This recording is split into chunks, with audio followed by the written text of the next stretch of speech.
This is Stay Paid, the marketing podcast that gives listeners a competitive edge to stay motivated, find inspiration, and discover proven real-world tactics from some of the best marketers across the nation. Welcome to another Silver Dollar episode of Stay Paid. My name is Joshua Stike. And I'm Luke Akery. And Luke, the greatest closers in sales tend to have certain qualities in common. So you actually asked ChatGPT. That's kind of cool. So we gave me a ton of stuff. We talked about being a great closer, how to use ChatGPT on an earlier podcast, and so you're using it for. So guys, you really don't even have to listen to our show anymore. Just go to ChatGPT. It's actually pretty good. So Not on good. everything, but it's pretty good. Yeah. So we asked him what are the 6 things, or I guess you said it gave him more, but we picked the 6 things that the greatest closers have in common. So we have this list. We're going to go through each one of them and discuss what we think about them. So. Yeah, and give you guys a little context. Like, we have a bunch of salespeople, so between our upselling team and our hunting team, we probably have about 130, 140 people so you've on seen, the phones. Well, and beyond that, I mean, we've had well over 1,000. Oh yeah, easy. Salespeople come through the organization over the last 20 years. Yeah, easily. And then we've also had outside sales. So we had at one point 100 outside sales. And for real estate agents, they were 1099 for me. Yeah. So managing 1099 salespeople, which everybody in real estate knows you're 1099, you're not an employee. So it's got to be treated a little differently. We've had that experience. But the reason why I picked these 6 that ChatGPT was spitting out is because, I connect with them. Like, it makes a lot of sense to me from my experience and the thousands of people we've interviewed and hired and all that stuff. Probably tens of thousands. Interviews, for sure. All right, so number 1 should be a pretty obvious one. Yeah. Confidence. A great closer exudes confidence in their product or service and their ability to deliver it. They know the value of what they're offering and are not afraid to ask for the sale, which turns out the most important part of sales is getting the sale. Yeah, getting the sale. Like, I always tell people, the sale doesn't begin until you ask for the order. Right. You're just presenting. Everything up to that point is marketing. Yeah, exactly. Until you ask for the order, until you ask for an exchange of value where that person actually has to give up something, you haven't really asked for a sale, because anybody's willing to listen, right? They're going to nod and smile. But when you ask them to actually pay you, that's when the sale actually begins, because the objections come out and they have to actually think, was I convinced from the value proposition standpoint? One of the number one traits we see in our top closers is they're insanely confident, so much so that, like, in interviews, like, I look for, it's borderline between arrogance and confidence, but I want the person who thinks they're Michael Jordan. I don't want the person on my basketball team who does not believe they're the best in the world. Do you learn that? Can you train, like, how can you gain confidence, or is it something that you have to be born with? Is it a combination of both? I think some people are born with confidence, but I think it can easily be trained. In fact, the people who are born with it probably fail because they don't try enough. But confidence comes through preparation, is my belief. Yeah. So the more prepared you are, right? I used to be a musician. I mean, I still play, but I used to play out and do shows. And I play piano and guitar. The more I practice the piano, the more I'm confident when I get on stage and I play that song. The less I prepare and practice, whether it's public speaking, playing piano, doing a sales presentation, whatever it is, if I have no preparation, I have no confidence, right? And you can understand this by the greats, because they put tens of thousands of hours into their craft. So when the opportunity comes, they're confident in it. Kobe Bryant's famous quote, they asked him, hey, what does it feel like to take the buzzer beater shot in the championship game? And he goes, it's just like every other time I take that shot. Yeah. It's like I take that shot. How does that apply to sales? Like, is it role playing? Is it just literally making the phone calls and putting in the hours? Like, I think it's a mixture, right? Frequency creates greatness, so confidence can come from your actual practicing on the phone. But it is role playing. It's do you have the talk tracks, as we call them, for every angle that someone goes down? If someone's going to say to you, they need to talk to their partner, what is your route? What's your talk track that you go down? Yep. And do you have that memorized, not only memorized, internalized, and personalized, to where you really understand what you're doing and why you're doing it? Because your words are powerful. Words mean something. So if you're prepared to answer the questions, you're going to have success, because people want to buy from people they look up to, people they feel secure with. They don't want to buy from someone that I mean, imagine, just for example, imagine you get on an airplane and the pilot's not confident. I don't know, guys. It's going to be a tough one out there. We'll see. It would make you nervous, right? Oh, you want to fly with a pilot that's very confident, that's prepared. The same applies when you do your listening presentation. When you go and present in sales, they want to buy from somebody who understands their product and services. That comes from role playing. Grant Cardone says you should role play every single day. If it's worth doing one day, it's worth doing every day. right? So you should be role playing every single day. And if you think about it, most salespeople only practice when they're on the field. They never practice outside the field. If athletes only practice when they showed up to the arena, how good would they be? They wouldn't even be on the team. We're going to get to some of those objections in point number 4 also, but some of the benefits of confidence. Look, you're less likely to feel overwhelmed. You have an inner strength to keep going even when things are tough. People that are more confident are happier and more content in life. They have less stress and less likely to feel run down. So there's some actual benefits beyond just the sale in terms of having that confidence. And again, it's not something necessarily that you might have internally by nature, but you can do those things that you mentioned to build that confidence up. Number 2, the greatest sales closers are goal-oriented. Great closers are focused on achieving their sales goals. They're persistent and resilient, never giving up until they close the deal. Yeah. So, you might hear this said like, they have a big why. So it's the same type of concept. You used to have people like write their why and hang it in their cubicles when we were in the office, right? Yeah, we still have people fill out their sheet, which is their why and their goals every year. Every one-on-one, we refer back to their goals. Like if you're leading a sales team, a very big tip that will help you is you need to coach them to what they want, not what you want. So you want more deals, you want more dials, you want all these things, which is good, but they want something in their life. You must know what that is. What is it that they're going for? And they should have long-term rewards and short-term rewards.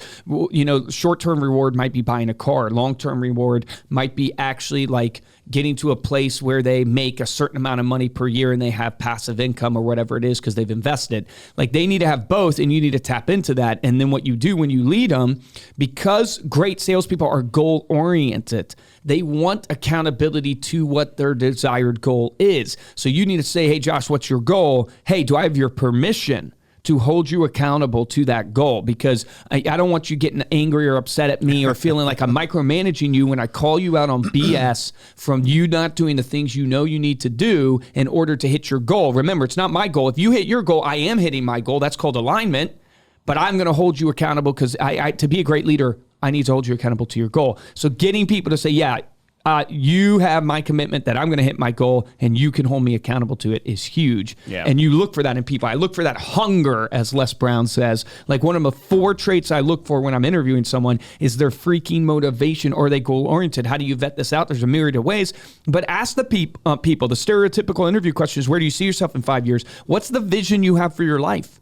What's the goal you have for your life? If someone is floundering in their goal, it doesn't mean they're terrible because they might have some other aspects, but man, they need a mentor, they need a coach, because if you don't have a target, then you're never going to hit anything. Yeah.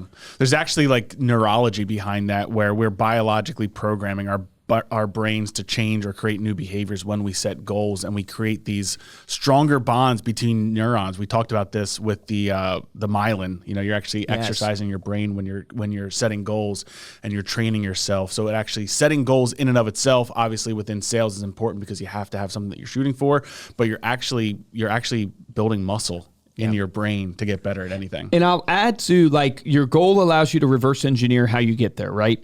But the other thing a goal does is, we always talk about how when you buy a car, right, that you see that car everywhere. And why is that? It's because it became important to you. It's in your reticulated and activating system. It's not that car is now everywhere around the street that never used to be. It's literally came into your visualization. It came into your purview. Yeah. When you have a goal, guess what comes into your purview? What comes into your purview is like, where am I at to that goal? And that then directs what? Your thoughts, your actions, everything you do to go, wait, hey, where am I at? It literally directs your focus, and where your focus goes, your energy flows. This is what people don't understand about your goals. Most people write down a goal one day a year on January, or December, the end of December, and they do it for January 1st. Who's going to win? The person who looks at their goals 365 days a year, or the person who looks at their goals one day a year? And we all know the truth of that. You got to have a goal, and great salespeople are goal-oriented. Number 3 is persuasive communication. Great closers are excellent communicators. They know how to present their product or service in a compelling way that resonates with the prospect. They use persuasive language and storytelling to create an emotional connection with the prospect and build trust. Yeah, so I'll give you 2 thoughts here on this is an obvious one. You got to be a persuader, right? But 2 thoughts I'll give you that will help you in sales. Great salespeople understand features tell, stories sell. Features tell, stories sells. But what most people do is they sell the features. And then they don't understand why people don't buy, because features are non-emotional. What you got to do is tie those features to some emotion, to some story. We had Shannon Gillette on, and she gave an incredible tip about lifestyle first video. Yeah. And the whole concept was people don't buy the house first. They buy the lifestyle of what that house provides them. Yep. And she knows this. So when she does her listing videos, what is she doing? She's doing persuasive selling, because she's actually speaking about the lifestyle. Imagine yourself on this golf course. Imagine yourself in this pool. Imagine yourself going to these local restaurants. There's a story there that's very persuasive. Another tip I'll give you on persuasive selling is, I always call it seeding the thought before you do it. And so if a great salesman, like I'll give you an example, when we're pitching our magazine, right? When we talk about, hey, the number one reason why this works is because people, when they pull this out of their mailbox, our magazine, people don't throw it away. But before I do that, what do? I seed the thought. I do persuasive selling. I go, hey, Josh, I know you get the power of branding. You get this. Let me ask you this. When you get home to your mailbox and you pull out the postcards, the newsletters, the Val packs, those type of things, what do you tend to do with them? And I'm not beating them up. I'm not calling them junk. What do you tend to do with them? 9 times out of 10, people say, well, yeah, I glance at it, I throw it away. Exactly. Number one reason people love our magazines, people don't throw it away. They pull it out of their mailbox, they bring it into the home, they set it on the coffee table. Now, what you maybe picked up on, or maybe you didn't notice, I did 2 seeds there. One is, Josh, you get the power of branding. I'm not tell you so now Josh can't deny, of course I do know this. 9 out of 10 people go, yeah, absolutely know that. So I seeded what I wanted him to think. This is branding, and you understand the power of it. Second thing I did was, what do you do with the postcards, newsletters, Val packs? I'm not calling them junk. What did I just call them? I called them junk. I just seeded in your mind what I want you to answer. And it's persuasive selling. You're not manipulating, you're literally going, hey, this is where I'm going, and you're leading people there and how you premise and set up your sale. So we could get you're setting up, deeper, you're creating those visuals, which is exactly what stories do. Whenever you use words like what if or imagine if, you're actually triggering the neocortex and thalamus, which is controlling the brain's imagination. So you're actually putting people into the position where they're standing in front of their mailbox, pulling out those things that they know that they throw away. Yeah. It's beautiful. So try that in your next listing presentation. I know you understand this. Just try that line. Hey, I know you understand this. Here's a great stat. After a presentation, 63% of people remember stories and 5% of people remember statistics. Wow. So no one will remember that statistic. But that was, in the moment, it sounds powerful. Number 4. Number 4 is the ability to overcome objections. So you mentioned this a little bit earlier when you talked about, hey, if someone says, I got to talk to my partner, you have to know your talk track. Great closers anticipate objections and are prepared to handle them effectively. They know how to address a prospect's concerns without being defensive or pushy, which is critical. So there's more than 2, but here's 2 points I would give you on overcoming objections that why great closers can do it. One is they expect them. So they don't get nervous when they get an objection. They don't get shocked when they get an objection. How do you not get nervous when you get an objection? You need to go in with the expectation that you're going to get an objection. You need to go in with the expectation to embrace the no. And you need to train, because when someone says they're driving, it shouldn't shock you at all. You can literally just go, hey, no problem. You're driving. Be safe. Put your blinker on. I don't mind waiting until you find a spot to pull over. In fact, while you're finding a spot to pull over, let me share with you XYZ, right? You just know where you're going to go. There's no nerves. There's calmness in your voice. You're directing, right? You're confident. You're in control. So great closers, they expect it and they train for it. The second is they don't get commission breath. They don't get commission breath. And the number one reason why you lose a sale ultimately is because the prospect senses from you that you want the deal closed more than you want the value for them. And so you have to focus when you're overcoming objections not to have commission breath. How do you do this? Well, we have a process, right? But there's many processes out there.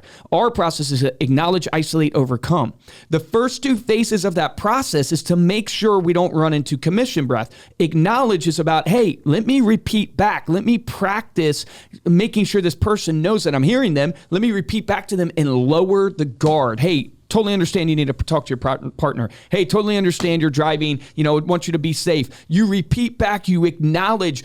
When people say they want to see a sample, I literally tell them, hey, totally understand that. I'm actually a visual person myself, so I like seeing samples too. I build camaraderie. I acknowledge them to lower that guard so they know, hey, it's okay.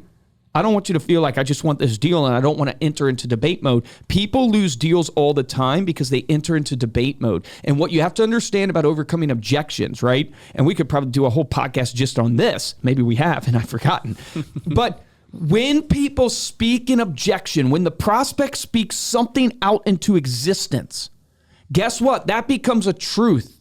So even if it's not true, i.e., I don't have my credit card with me, I hear that objection all the time. Because they spoke it out into existence, guess what? It's now true. Because what am I going to get them to do? Josh is now going to tell me 2 seconds later, you know what, Luke, I lied. I actually do have my credit card with me. No, he's not going to do that. He spoke a truth out into existence. And so what you need to try to do is the best salespeople, they play whack-a-mole. They get to objections before they even get them. Because if you can say the objection before the prospect speaks the objection, it's like pushing a boulder downhill. If they say the objection first and you didn't say it first, then it's like pushing a boulder uphill, meaning your goal as a great salesman is you're doing persuasive language and a great value proposition, and you're taking away the key objections that you know people have because you're confident because you've been doing this all the time, and it's like whack-a-mole. You hit them down before you get there. So if you're talking to someone, you're pitching somebody that's in the car, because we often do with real estate agents, you can hear that. So before you get to the order, before you get to the close, guess what you're saying? Hey, I know you're in the car. Don't worry about it. I'll go slow. We'll walk through this together. You're taking away that objection for them so they can't say, hey, I noticed you're on a team here, so I totally understand you're going to want to get information in front of your team too. I've actually already sent you an email with all that information. I want to take that objection away. Yeah. Anyways, awesome. We're way over our 15 minutes, I'm sure. But you're good. I didn't set the timer for this one, so I have no idea. Okay, we'll see. Freestyling. All right, number 5 is active listening. Great closers listen carefully to their prospects, taking the time to understand their needs and concerns. This allows them to tailor their pitch and offer solutions that meet the prospect's specific needs. Yeah, so look people in the eye, smile, bring good energy, repeat back to people what they have told you in the language that they have told you. That's so critical. Right, so that is like, if you think about people and you're talking to somebody that, I grew up in a place called Fluvanna County, a lot of rednecks, right? Gotta love my redneck friends, Yeah. right? I'm a country boy a lot of times at heart too. I am too. Don't speak with big words and all analytical when you're sitting there speaking to somebody who doesn't speak that way. Yeah. Like, you need to meet them where they're at. Matching and mirroring is key. Active listening makes people feel heard. It builds rapport. You can't get to trust without rapport, because without rapport, there's no comfortability, and you can't have trust without comfortability. Is there, with match and mirror, is there still this idea of you want to match and mirror because you want to make them feel comfortable, but also like you want to push the energy a little bit higher than them? That's a great point. I'm glad you brought it up. We often leave out, when we're teaching about match and mirroring, one of the most important parts to make it all work, which is leading, pacing and leading. Mm-hmm. So what you do when you match and mirror is you match the demeanor, you match the tone, you mirror the body language. But then what you do is you basically do something called pacing or leading. You slowly bring up your energy, you slowly bring up your tone, and you'll find that when you've matched somebody, you've gotten in sync and rhythm, and I'm not trying to be all mystical here, like it's very simplistic. When you make someone feel comfortable and then you start raising your energy, they now have a trust and rapport with you, so they start raising. Yeah. And number 6, the last one, probably the most important one, the easiest one, but the one that people do the least, is follow up. Great closers know that the fortune is in the follow-up. Yeah, so great closers know it's a one-call close mentality to vet out the real objections, but it's probably a follow-up reality. Meaning, I think it's 8 to 12 calls. HubSpot put out a research thing one time that said 18 calls to close a deal. Most people are giving up at 1 to 2 calls. Some people don't even make their calls. Shame on you. Right now, in the gym, in the car, wherever you're listening to this, if you have leads that you are not calling, I hope I feel make you guilty enough to beat yourself up to change because you are leaving money on the table. Go home and look your kids in the eye and say, I'm sorry, I was too lazy to follow up, and that's why I didn't get that extra income for our family to whatever it is that you guys need to take you to the next level. No Disney World this year. Yeah, no Disney World, because I was too lazy to follow up my leads, even though I know I need to call them 8 to 12 times. It just drives me up a freaking wall. Success is not easy. It's hard work. You got to lift the cinder blocks, and you got to lay the cinder blocks down every single day, and that's your calls. You got to follow up. You could lack numbers 1 through 5 on this list, but if you're the one salesperson that's following up, you'll win. Yeah, 100%. All right. Thank you so much for listening. You can head on over to staypaidpodcast.com for the show notes and the video of this episode. If you like this episode and want to show your support, head on over to Apple Podcasts, drop us a 5-star review along with a comment. And the best way to show your support is to simply share this episode with a friend. Speaking of airlines, you mentioned the pilot earlier. Yeah. I was at the airport, right? And I think the person at the check-in threatened me. She said, she looked me dead in the eye and she said, window or aisle? And I said, window or you'll what? I've heard that one. Pretty good. You have? Pretty good. I've heard that one. That's yeah, fantastic. It's a pretty good one. You're too nice. It wasn't that great.